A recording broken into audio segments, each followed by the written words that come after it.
morning.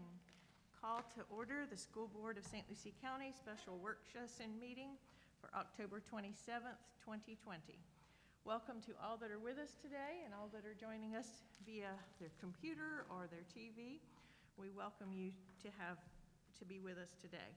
If you would, please stand for the Pledge of Allegiance.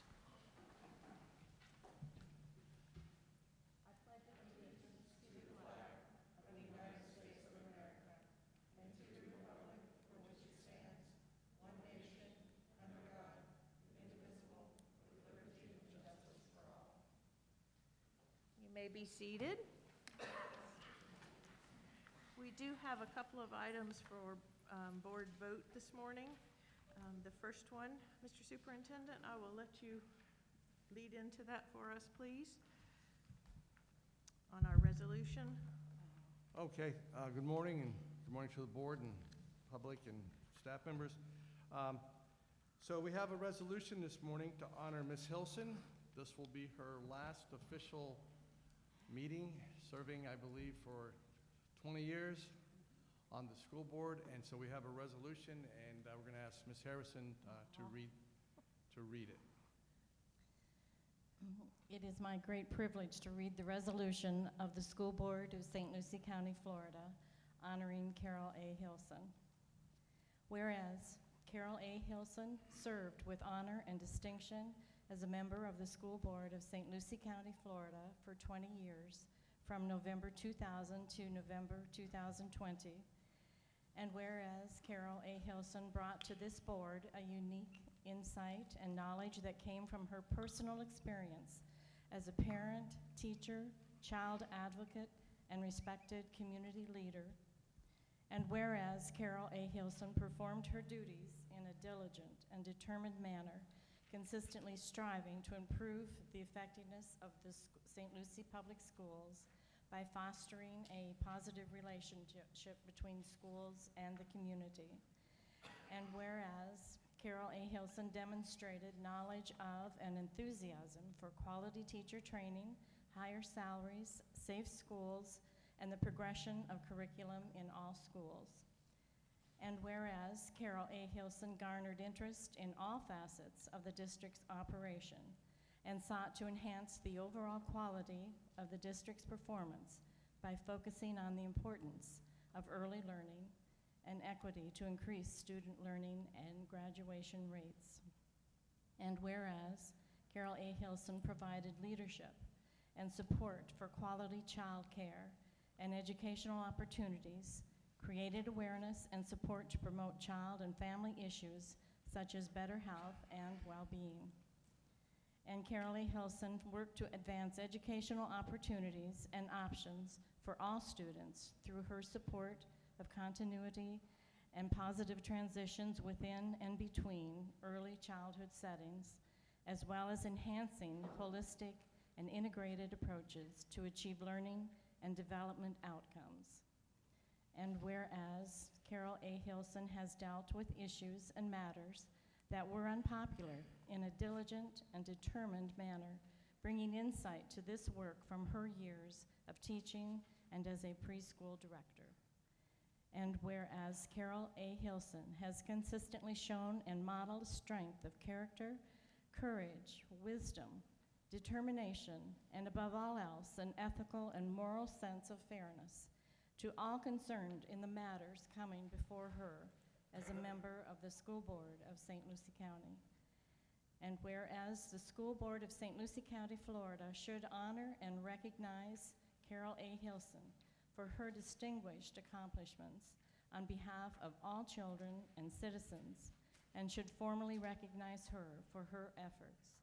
Be it resolved by the School Board of St. Lucie County, Florida, in special session duly assembled, that Carol A. Hilson be and she is hereby honored and personally recognized for her exemplary service to all children as a school board member, and be it further resolved that this resolution shall be spread upon the minutes of this board formally to memorialize the distinguished and the marked ability of Carol A. Hilson, and that the original shall be presented to her. in witness whereof, the chairman of the board and the superintendent of schools have hereunto set their hand and seal this 27th day of October, 2020.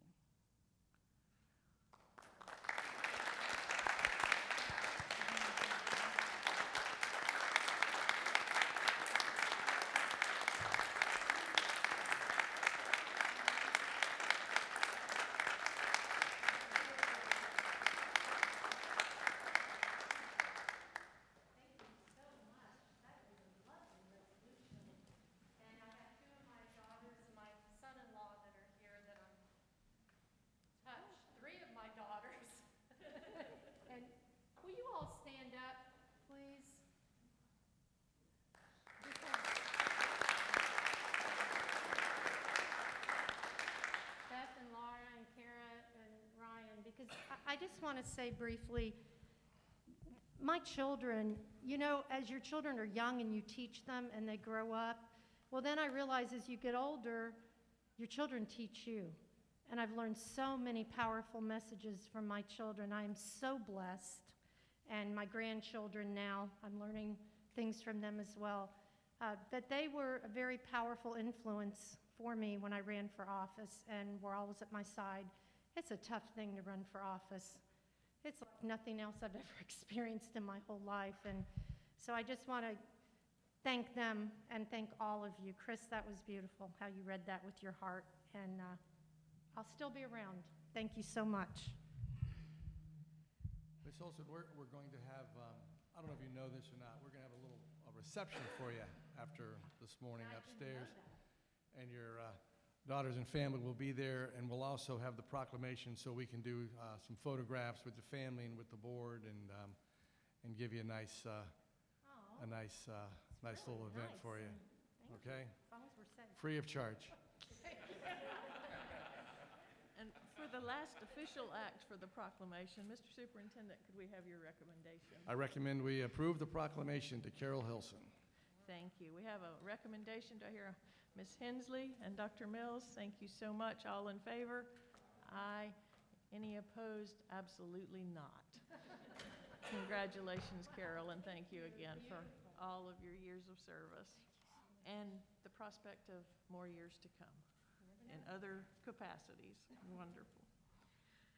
Okay, Mr. Superintendent, our next board action is the district best practices assessment. You have a recommendation for us on that? Right, that's our security assessment and recommendations that Brian does. That's what we'll have our executive session on afterwards because there's some confidential information in there, but we have to have the board approve that so we can submit it to Tallahassee right away. And then item 2.03 is the external defibrillator donation agreement with the Jessica MVP Foundation Incorporated. So I recommend the board approve items 2.02 and 2.03 as submitted. Thank you, Mr. Superintendent. Do I hear a motion? Dr. Mills, and second by Mrs. Hensley. Any discussion? All in favor? Aye. Any opposed? Motion carries 5-0. And then, Mr. Superintendent, we'll move into our items for discussion, our strategic planning. Okay, thank you. And so we have three items and then a quick executive session. We're going to do an update on the Independence Classical Academy. We're going to give the board the results of a survey that we've done, a My School survey with the parents that have been using the My School option at home for their children. And then we also have a COVID dashboard that our IT staff and Dr. Prince and our teams have put together. And so I wanted to show that to the board this morning as well. That will be up and running today. It's ready to go, and it'll be a way for the parents and the public to monitor what's happening in our school centers each day. And we'll talk more about that in a moment. So first off, I'm going to ask Dr. Prince. Dr. Prince will be doing most of the presentations this morning. So I'm going to ask Dr. Prince to come on up to the podium. And our first item will be Independence Classical Academy. Just want to set the stage that as a school board, we have a fiduciary duty, the board has a fiduciary duty to protect our taxpayers' dollars. So we watch the budgets very closely. And also as the lead educational agency, or the LEA, we've got to be able to make sure that we can verify and ensure that our ESE students are receiving appropriate services. So we wanted to give the board an update. I know that tomorrow we will be meeting, that staff members, and part of it's in the presentation, Mr. Thomason will be meeting with Ms. Krischke regarding some of the ESE issues, and that Michelle and her team will be meeting with Ms. Krischke regarding some of the budgetary concerns that we have. And we'll share that in a few minutes as well. Those kind of, I'll leave it at that right now and let Dr. Prince go ahead and make the presentation. All right, good morning, Madam Chair, Superintendent, board members, and Ms. Hilson, I wish you the best of luck. I'm sure I'll see you around. But we wanted to give you an update just to keep the board informed on some of our concerns with the Independence Classical Academy. So they have some outstanding legal issues I wanted to address with you, and they're kind of listed there. I'm not going to read the PowerPoint to you, but there are legal documents that have to be submitted to the district for accountability that include like property lease, proof of insurance, staff certifications, code of conduct, their crisis response plan. Those are all examples of that. Also, one of our bigger concerns is that we need to ensure that the ESE students are getting their supplemental services, and that is required by law. One of the challenges that we've had is because ICA doesn't follow our safety protocols with regards to masks and social distancing, we can no longer send staff there just out of an abundance of caution to protect our own staff, and any services that we do provide are via virtual Teams meetings. Also, Michelle Thomas is going to talk about their financial reports and raises some serious red flags for us. And lastly, with regards to their Flickers testing, that's a kindergarten readiness assessment that has to be conducted the first 30 days of school, and they have not yet completed those assessments yet. So we have two primary responsibilities as superintendent that we have a little bit of control over with regards to charters. One is financial oversight, and the second deals with making sure that those students that have IEPs are receiving their appropriate services. I'm going to have Michelle Thomas, our Chief Financial Officer, come up and address just a couple of the concerns we have with their finances now. Michelle?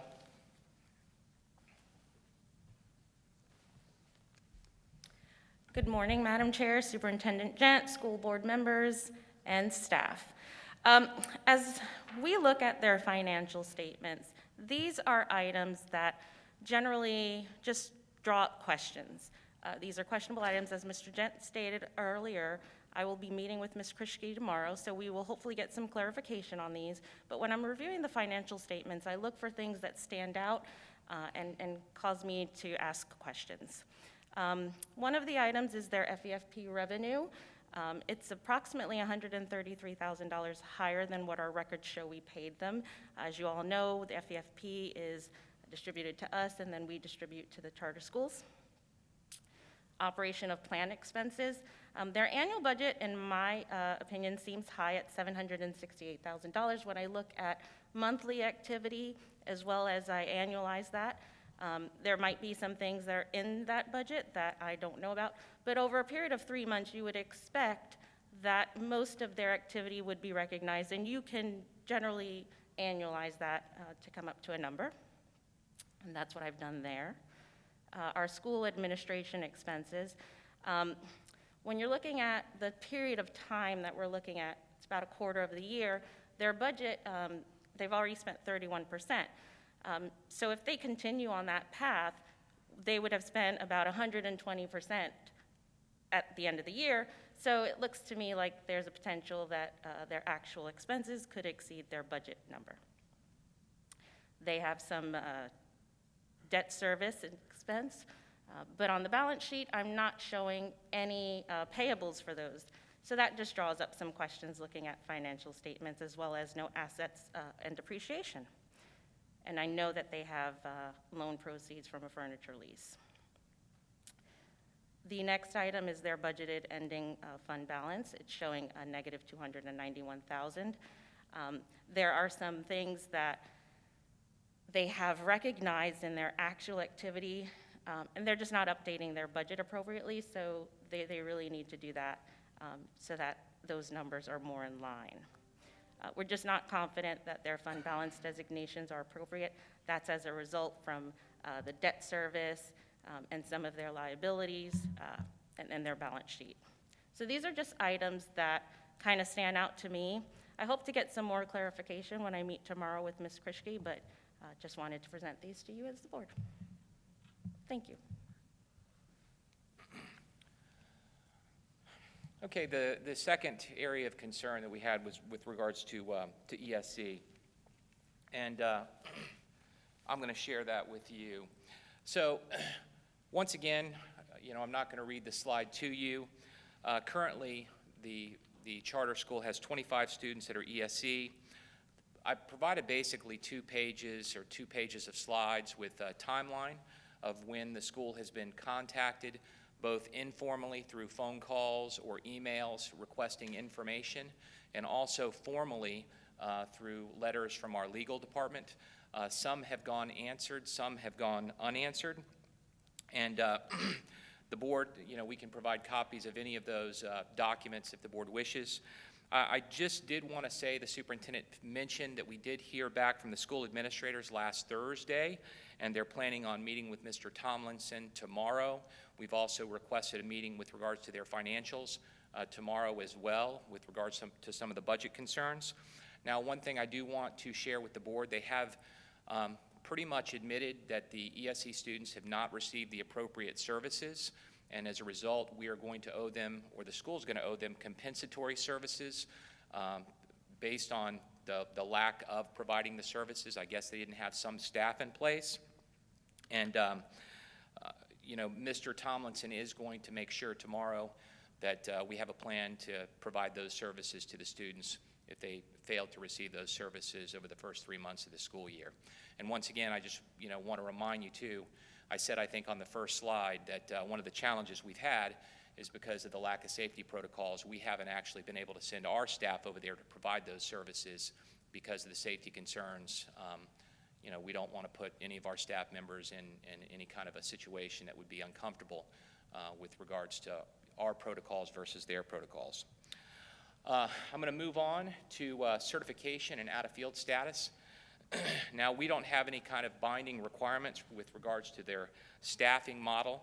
I do know that we have shared with the board in the past with regards to staffing of other charters and what their staffing looks like, and I just wanted to share with you, we share the same kinds of concerns with regards to the staffing at the Charter Academy.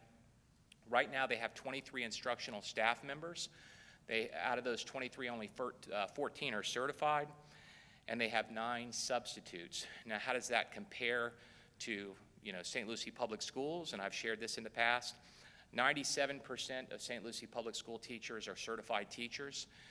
Runs anywhere between 97 and 98%. We usually have about a 2% sub rate, anywhere between 2 and 3%. And also, about 97%, about a little over 90% of our teachers are teaching in field. In other words, I might have a elementary certified teacher that is teaching 6th grade math. That would put them out of field, although they're a certified teacher. You can see the breakdown for Independence Classical Academy. Over 50% of their instructional staff is out of field, whereas in St. Lucie County, we run anywhere between 9 and 10%. So, we have concerns about the quality of the instruction, but those are things we cannot control. But I just wanted to inform the board because we have informed you of the breakdown of our other charters. The superintendent mentioned that we have some concerns with regards to the kindergarten readiness assessment test, which is called Flickers. The test is required to be administered during the first 30 days of school, and as of last week, they had still not tested their students. Mr. Kanyamas, who's the executive director of assessment, has been communicating with the school with regards to this, and they had indicated that they did not have the computers that would be able to administer the tests. I do want to inform the board that they did notify Mr. Kanyamas Friday that they had 4 computers in, and they were going to start testing their students this week. As of yesterday afternoon, only 5 students had taken the assessment. so far, but we will be following up just to make sure that they get that testing completed, although it's about 2 months late. And at that time, we'll open it to any questions we have before we move on. Board members, questions of Dr. Prince? Ms. Hilson? Yes, thank you. My opinion is that when people open charter schools, we must make it look really easy because they think that it is a walk in the park. And I am very angry when I see special needs children that aren't receiving the appropriate services. And my expectation is that they will run the charter school in the same way the public school system is run. And what we find over and over again, teachers are not qualified, teachers are not certified, teachers are out of field.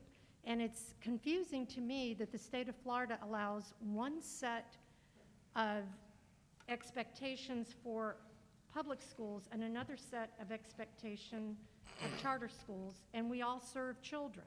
So I don't understand that as a parent, and I have spoken to several parents from ICA that have grave concern because it's not what they were promised. One consideration on my part is the fact of the safety. Teachers are not wearing masks. They are not following the CDC guidelines, which endangers the whole community when people are not social distancing and wearing masks. But my concern right now really is about the ESC population. We closed a charter school 10 or 12 years ago and did not find out until we closed it that there was a lot of children that had IEPs that were not being served. I visited the school myself and met 3 children that were Down syndrome, and it had 0 services with, speech and language, occupational therapy, physical therapy. So I don't want to go down that road again, and to me, it's an absolute outrage that this is going on.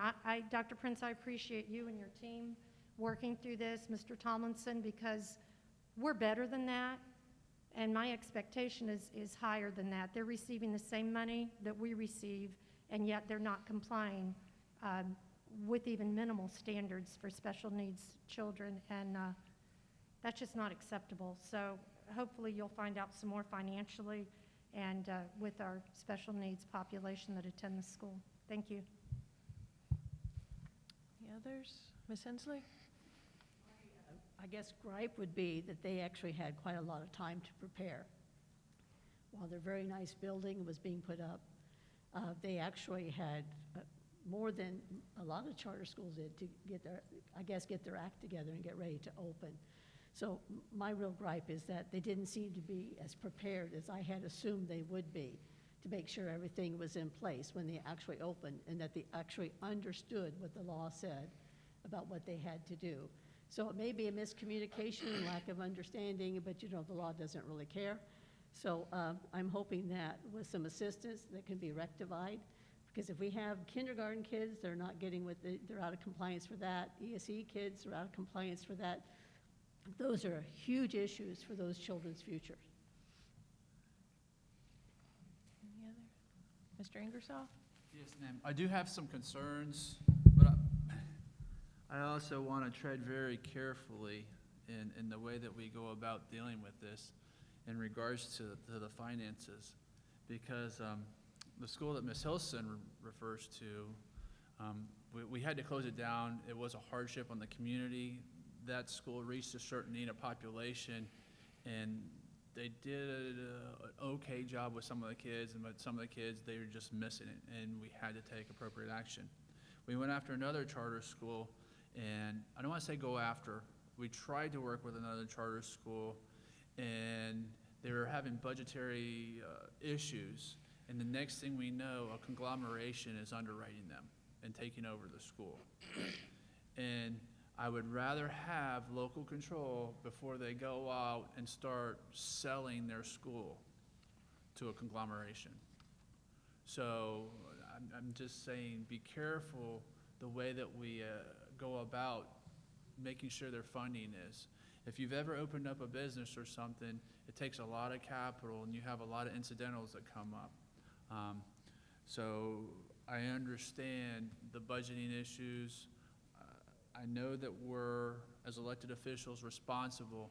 We do have to monitor it, but if you drop the hammer real hard, the only alternative is to sell out and go to a national organization, and they will bail them out in a heartbeat. I know it beyond a fact. We've seen it happen. So that's one of my concerns. I'd rather keep it local than having them go national. The second thing is I know they're not receiving funds. I mean, I know they didn't receive services for their students, but did they receive money for the services? Bill? It is an FTE reporting period right now, so they will have been claimed for FTE. What we were able to verify is that they have received some related services, such as speech and language or OT, since September 17th, but the actual ESE instructional services, we've not been able to verify that, and that's what we hope to verify tomorrow. And then, like, the backup plan is to ask for additional services through an outside contract or using us Well, for like gifted services? they and would- I can't remember the other two up there, but. They would be responsible for providing compensatory services for time that is lapsed between the opening of school until today or whenever those services begin. The parents of those children are entitled to have their children's IEP services or EP gifted plan services provided. And if those services are not provided by them, then we would be required to go in and provide those services, and they would have to pay for those services or reimburse the district back for those. Sure thing, thank you. One of the last comments I have to make, well, I got two more, is ordering of curriculum and trying to get curriculum in. And I know even as a school district, we've had issues. So when you start trying to put, you know, it's always good to ask the question, and it's always good to hold an organization accountable. But you also have to look at ourselves and say, sometimes we didn't get our curriculum in on time, and we tried to order it. And I say that it's because I know computers are hard to get. And I know if they're trying to get computers in there and they got 4, I'm assuming there's only probably 18 to 20 kindergarten kids. Just probably. I don't know, but my assumption is there's probably 20 to 30 kids per 21. There's 51. 51. 51, holy Yeah. cow. They got a lot of work. They Yeah. better order more computers. Take all that back. We'll shut up on that one. Tried to help them out, didn't work. Going back to the first one, though, you sort of like property leasing doesn't, you know, immaterial certification of insurance, that's a phone call. Crisis management is a huge issue. Active shooter and stuff like that, you know, that needs to be in writing that we are concerned, because if something were to happen and we sort of glossed over it, you know, that, you know, we've gone to great lengths in our school district. I mean, we practically spent, you know, 6 days with our principals going over different scenarios and stuff like that. That's key for student safety. So I know it's all paperwork. I know it's something to gloss over, but when it includes the welfare of our child, just like every board member here, that's important. So I know number one, we glossed over because a lot of it's paperwork, but some of that paperwork's the health and welfare of our children. Yeah. So. Dr. Mills? My main concern with the presentation that's been given today is the instructional positions and the academic level that these children are receiving. And, you know, we have to have high standards even within our charter schools, and we have to make sure as much as we can that they're accountable in that area. As it's already been said here with the public schools, state law makes us accountable for different areas. And I think we need to really make sure that we are looking into the benefit for the child. And so I've experienced myself personally how some private schools or charter schools are operating. And it's way beneath what we are required to do by law as a public school. And I think it's important for people to know that we don't have but so much authority here when we say local authority. But when it gets to a certain point and level, we do have that authority that we can make the decision. But for the most part, it's a federal thing, you know, it's a state thing. And so my concern is for the children.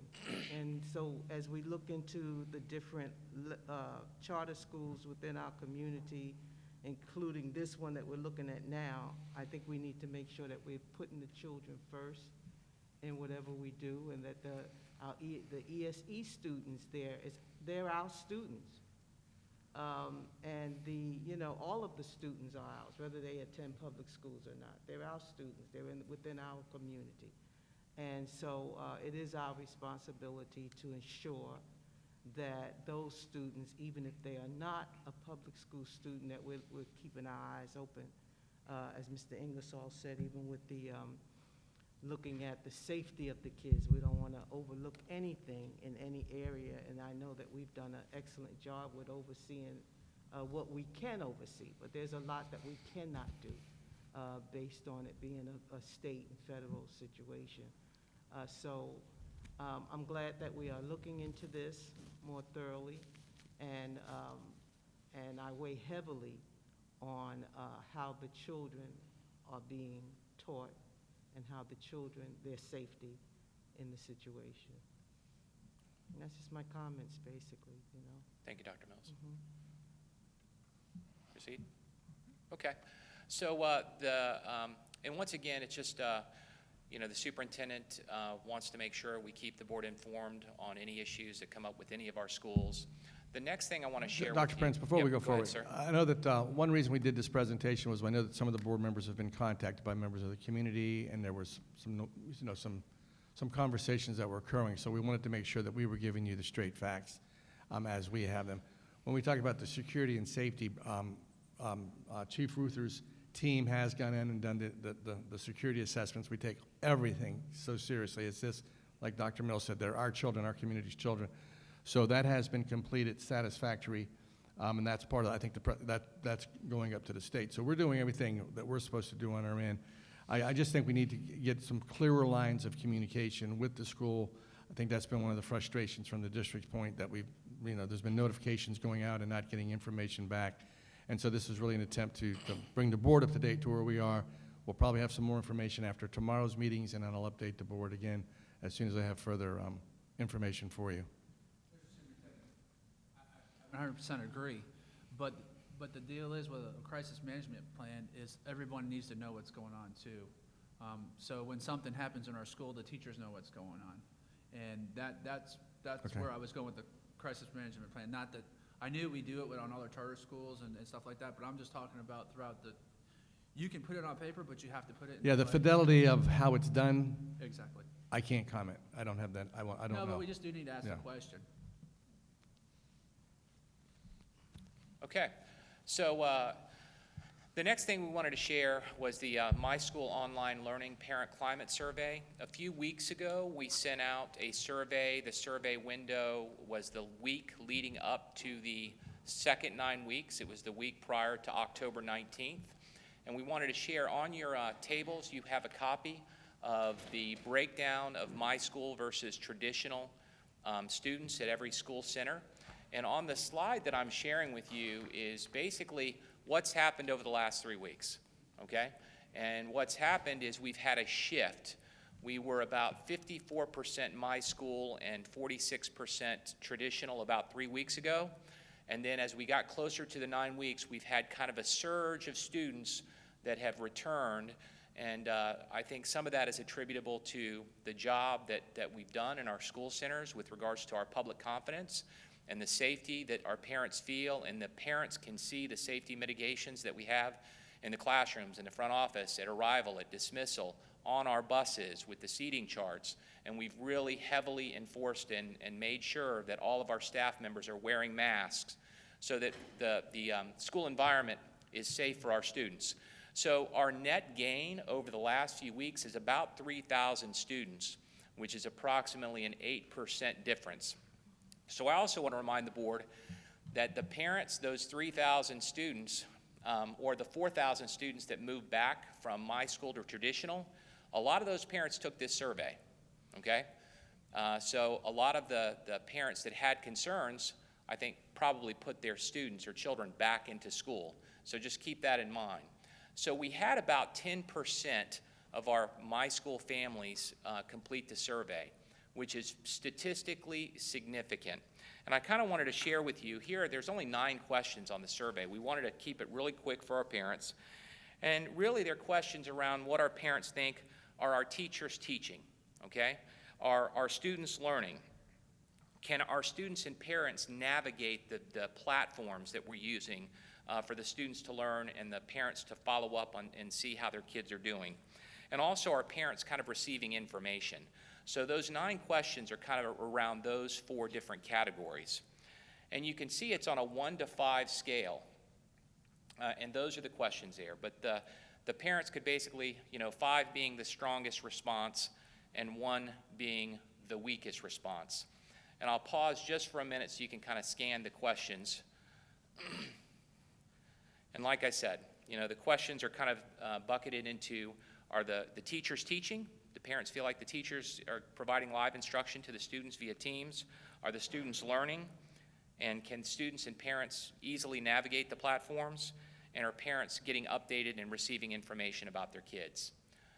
So once again, here's a slide, and I'm sorry that the questions are sideways, but you can see at the bottom, and it is, a copy is in your PowerPoint. But there were really strong results across all of our questions. I mean, for the most part, our parents are pretty pleased with the online experience of their students. And really, they're strong results about students getting live instruction. Like parents feel like, when their kid, opens up their computer in the morning and they get started, that there's a live teacher and they're getting instruction. The parents also feel like the quality of the instruction, that it's age appropriate, that this is not too hard or it's not too easy. The last 9 weeks of last year, our parents had a very different experience with regards to some of the concerns they had about the quality that they were receiving that has really shifted this year for the first 9 weeks, and that's a credit to Dr. Wild in teaching and learning, and also Mr. O'Leary making sure that all of our kids had up-to-date equipment to use. But also, I just wanted to share with you some of our highlights. So the families know and see that teachers are using synchronous lessons. They feel good about the curriculum. There's a high level of satisfaction about the communication that principals are giving to the parents. They feel really good about that. We've had intensive training on Canvas and Teams. That was the biggest frustration the last 9 weeks of last year, that kids couldn't navigate things and the teachers were not confident about how to use it. That has really changed, and we're using really quality materials. And through the use of Teams and Canvas, we're able to meet the needs of most families. And once again, that's a big change from the spring. And parents are really expressing, confidence that there's real rigor in the lessons. Now, most of all of our question items were really strong, but we really needed to work on student engagement. And Nearpod is a tool that our teachers are being trained on and continue to be trained on, and their lessons are starting to be used within live Teams classes, and that's an engagement activity that we use with our kids to increase that engagement. And it also allows us to see strengths and weaknesses in real time from our students. So we're really having a big push, and that's coming out of Dr. Wild's department. What we're also doing is we're looking at our unit assessment results, okay? And we're taking a look at teachers who are outliers, like teachers who teach my school that are really, really performing significantly better, or their student performance is significantly better. And are these things, we want to go into those my school classrooms, those virtual classrooms, and identify what are the strategies those teachers are using that is paying off with higher levels of engagement, and can we replicate that in other classrooms? And we're in the process of doing that right now.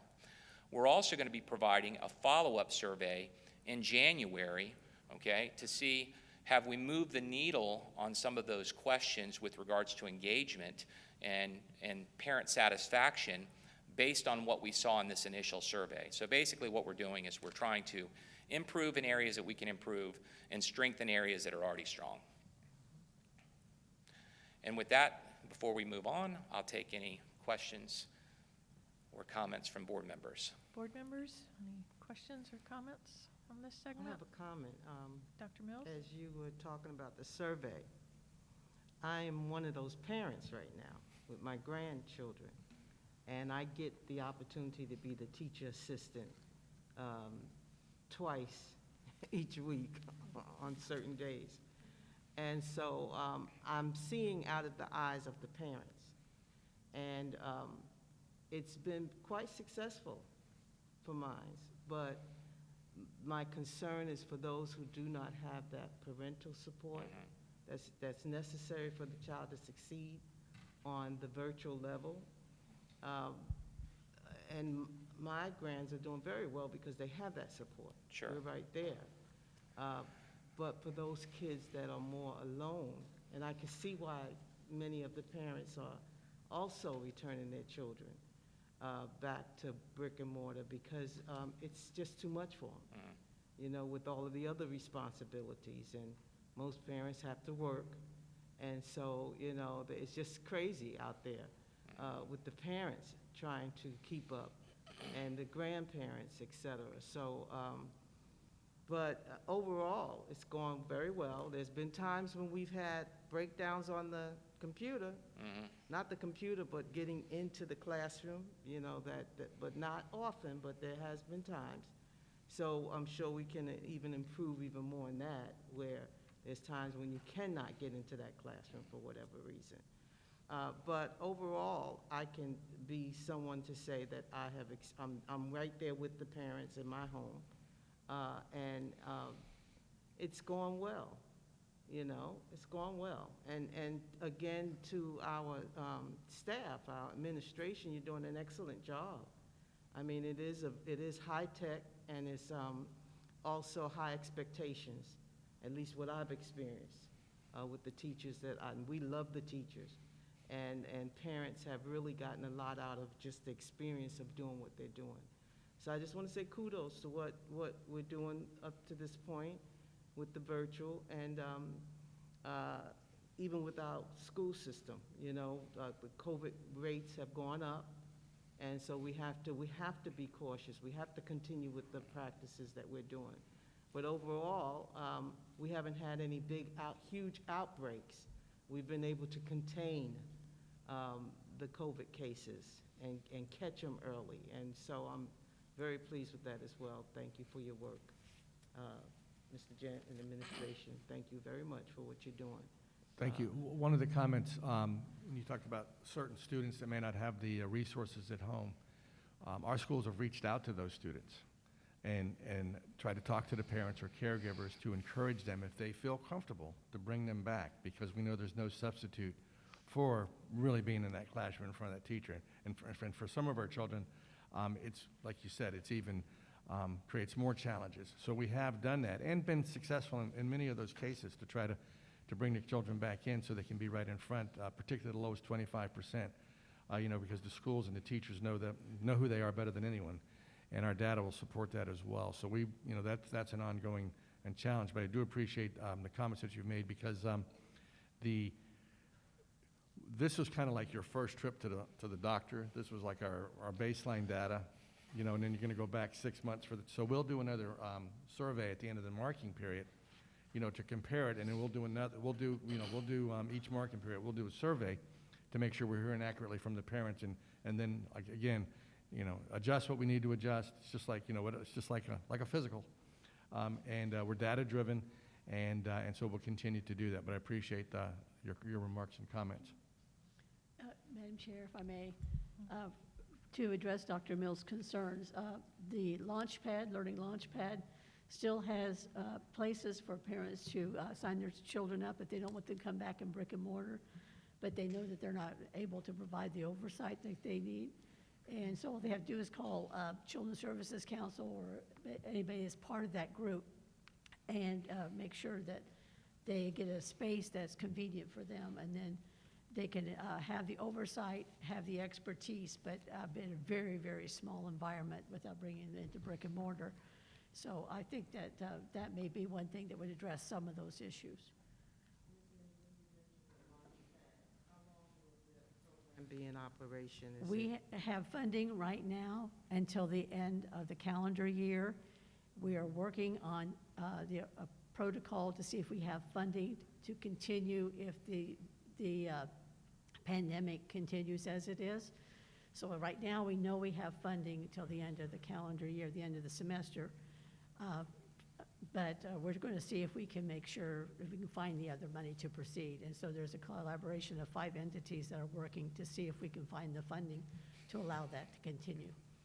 Is it possible for us to be able to put those locations up so that parents can see them Yes. here throughout our board meetings, so But they will be? It is, but there's a clearinghouse process that goes with that, so we never know exactly who's getting what. So my suggestion would be that we can put up the locations, because they're myriad, they just opened, I think, another 2 last week. But if they go through, like, the Children's Services Council, they can give them the places that actually have openings, as opposed just to the places that are doing it. But we can post that. We can post the information for the Yeah, community. I think that would help the community to see those that are open and where they could go for that. That's important. Okay. Thank you, Dr. Prince. Okay, so he has one last presentation. This is really with the COVID dashboard, which kind of ties into this. And, I just want to, we know there's going to be a spike. You can see the news all across the country. We work very, very closely. We've got protocols in place in our district that have served us very well so far. We're not aware of any student-to-student outbreaks. There's been some siblings. We've had entire football teams quarantined where there's been no additional outbreaks. I've said all along at the very beginning, I wasn't so concerned with the students bringing in as I was with the adults. So we have to continue to not get the fatigue that naturally comes within human behavior. Ms. Holly, that's in your area. So you probably have better strategies than I would ever have. But we continue to stress the washing of the hands, the social distancing in the classroom. Don't come to school when you're sick. That's the biggest issue. And I know parents are reluctant sometimes if a child has the sniffles because they do have a job, but we've got to protect our kids. So we want them to stay home. We want our staff members to stay home sick as well. We have our seating charts. We have our bus seating charts.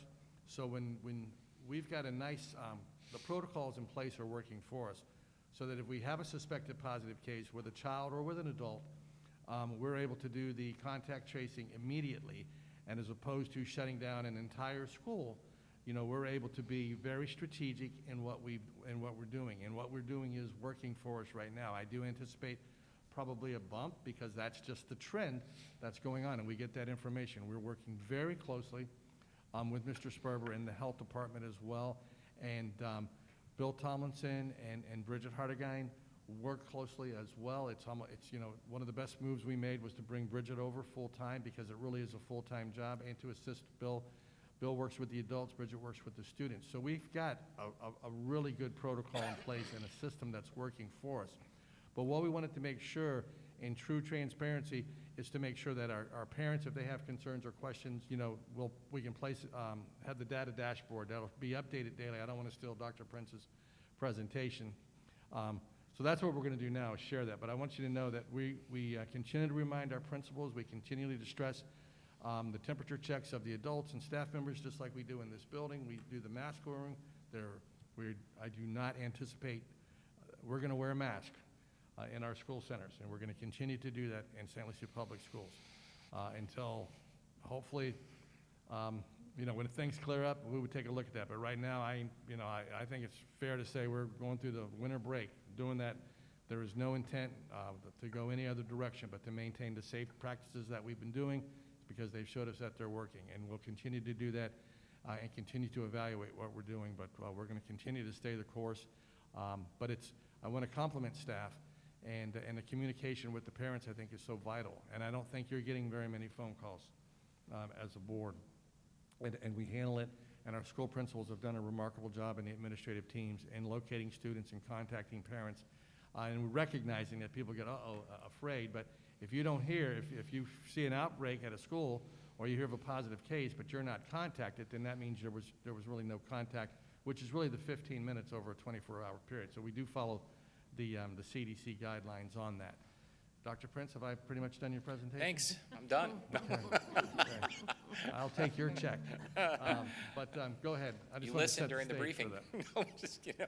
No, so it's, Dr. Mills, you mentioned earlier that you have a couple of grandchildren in the My School experience, so it's always great to hear from a board member about what their experience is. I have my own two moles in the traditional system, and I think the superintendent mentioned something very important about complacency. And I asked my children, one's in 6th grade and one's a senior, that go to high school and a K-8, you know, are people getting complacent? And the answer right now is no. I mean, we wear our masks, we keep social distancing, and we keep that safe environment. And the kids will keep us in check too, because they notice, and we have to be good stewards and role models. I think the biggest thing, and I talked earlier, is public confidence. So we've had about 3,000 students come back, and I think a lot of that is due to the public confidence, and part of public confidence is transparency. So after the board meeting, and probably tomorrow, we're going to be going live with our dashboard, which will be on our website, and I'm going to take you into it and just navigate a couple of things so you can see what our parents will see.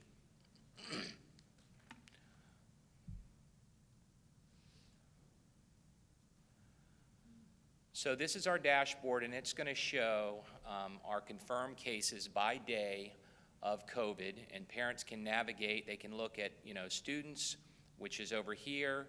They can look at employees. This is going to show the totals. This can show you a 30-day trend.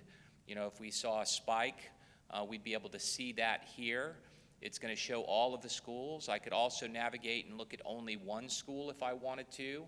But one of the best things that we've noticed is with regards to what they call community spread.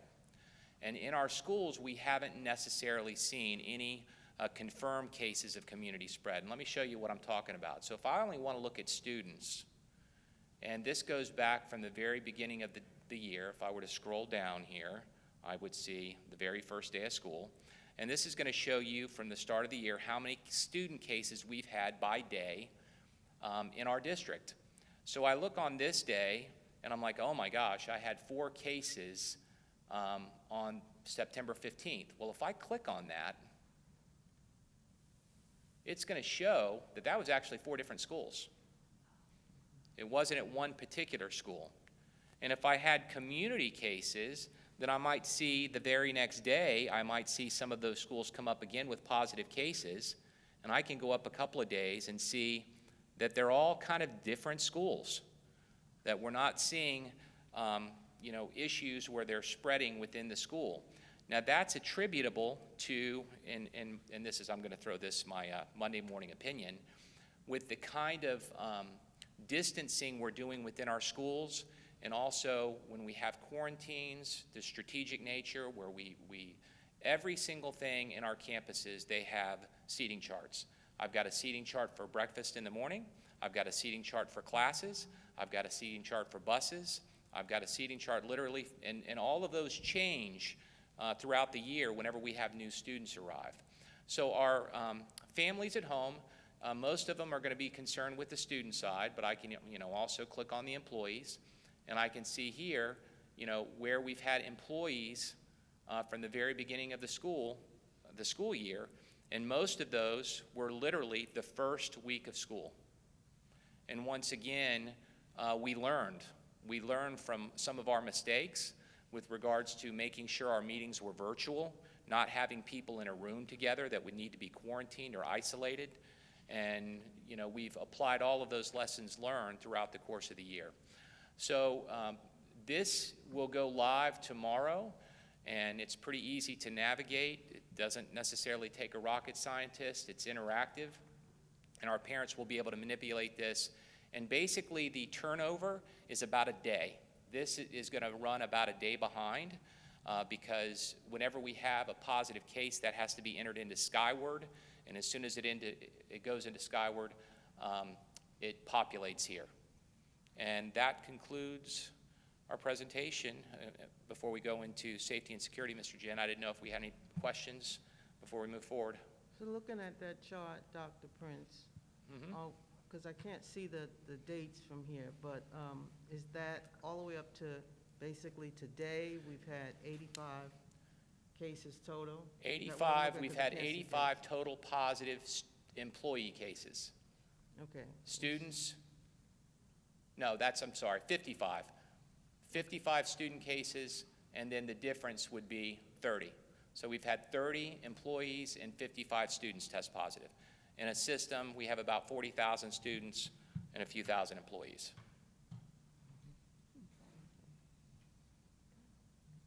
What about the chart there on the top part, looks like it went up, or the last 30-day trend? Yeah, this is basically a 30-day trend, and if I just went to reset view, this is going to show the totals. So on this particular day, we had 4 positive cases. That included students and employees. So the most we've had in a single day was 4 cases across the district. Can you take it back to the other chart that I was looking at? Employees? What's going on on the end where it's going up? What That is just, it's just indicative because that this is only showing employees, and this is basically including both. It shows you where the line is for both employees and students. Okay, thank you. Madam Chair, Dr. Prince, I really appreciate this to build parent confidence, because I think there was a great disappointment in the health department, and when we first started this process, we were not getting the answers that we wanted, and I think there was just so many unknowns. I don't know how much of that was political. Unfortunately, I think that some of the information was kept from the communities, but this gives parents a confidence that they can look at, and it's updated, which I think is a great tool. I appreciate that. The really positive aspect of it, too, is the transparency of it. That once it's posted, anyone at any given time can go and see and realize. That's phenomenal, 85 positive cases out of 45,000. And is it correct that that number includes virtual as well as brick and mortar? Okay, so this number is only brick and mortar. Okay. It's only brick and mortar. It does include virtual and brick and mortar employees because those people come to work. Right. It doesn't include my school students that are at home because they're not at school. Okay. I think, and tell me if I'm wrong, we had about, I think the number was 55. I believe it's about 27 my school virtual students that have That's that have correct. tested positive, and not have any interaction in our school centers. So that's important to know. And the other piece that I think is important too, particularly the secondary level, you know, we're doing some of the special testing now, your SATs, your ACTs, particularly we just did our PSATs. So we worked at it, and we keep the cohorts separate. So when those students needed to come to campus a couple of Saturdays ago, or over 3 Saturdays to take the test, they came in, the high schools did a remarkable job of testing them and keeping them separate, but they didn't test during the academic day where they would come in and have exposure to our other kids, because we're really trying to keep both cohorts, you know, clean, if you will, away from each other. So those are some of the challenges I don't think anybody thought of at the very beginning. We know the next one on the horizon will be testing, you know, in the springtime, and we'll work on that right now. I know the staff, you know, there's probably smoke coming up because it creates unique challenges because of the state and some of the assessments that must be taken. But we're trying to take care of those kids right now with the SAT, the ACT students, and particularly the PSATs that came in. So we get very creative, and that's really a credit to our staff and our administrators and our teachers and everyone, because we hear from everybody, and somebody always has a good idea or a solution to it. But I'm very, you know, we're pleased with where we are, and anticipating a spike here. And Ms. Hilson, you know, I was on the phone last night with Mr. Sperber, you know, regarding a charter issue at a school where the entire school, I understand, you know, is shut down. And they have their own protocols. These are the protocols for the school district. Our charters have a separate, you know, separate system, and or you know, I'll just leave it at that. But ours are working very, very well. Ours are working well, and the communication is important. I don't think we can over-communicate enough. That's why we talk to our principals weekly as a group as well, to hear from them and hear what's happening in the front lines, what's happening in the schools, and what do we need to do to adjust. So, you know, I'm very pleased where we are right now. Don't want to jinx it. But it's been a good, the staff has done a remarkable job. Let me just clarify, when I said political, I don't mean our local health department. I mean Oh, I from know, the I know. governor's office, that there is smoke and mirrors going on all the time. We don't really know some of the statistics that we should know. So I certainly don't want to discredit. No, I didn't Mr. take that way. Sperber, I just because think, I think he- it's important for the parents to know Right. that we're going to wear the mask, we're going to do the social distancing, we're going to do the testing where the teachers when they come in, we're going to do the wellness checks every day. We're going to continue what we're doing. And it's good when we have children in the school centers, because every now and then you'll get a call saying, you know, I'm hearing at this school or that school they didn't wear a mask. We'll jump right on it. You know, it's like a 911 call. We'll go and find out right away what's happening there, and then adjust whatever, you know, address it and fix it if it needs to be fixed, or get accurate information out if there was misinformation at the very beginning, which is usually what it is. So we can't over-communicate enough, and I think this will bring a little more comfort level too. When you look at the numbers and you see the big bars, but it was only 4. You know, it was from 1 to 4, so it was 4 people, not 40 people on one day. Because graphs can sometimes show us a different story than what it really is. And so this will be an easy system to navigate. Mr. Jen, I just wanted to add, in case any board members did get any questions, when we publish this, this will not include the charters. They do not disclose to us positive cases that they've had. So if you got any questions from the community, they keep that confidential from us. They do not notify us. So I just wanted you to be aware. And I think that's good that you brought that out, because in the community, many times they think we have so much control over charters, and that charters are our schools. So they need to know that charters can go by their own protocols and in so many instances, and do not have to share information with us. So there is a separation there, even though. Well, I'd forgotten that. I just wanted to mention that in case a board member got a question, that it's not going to be part of that information. That will only be our public schools, because they don't provide that information to us.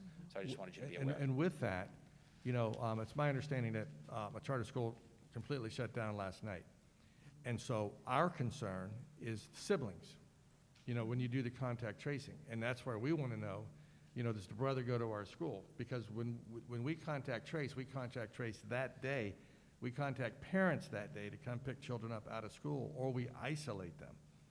So, you know, and that's my concern, and I expressed that with Mr. Sperber last night.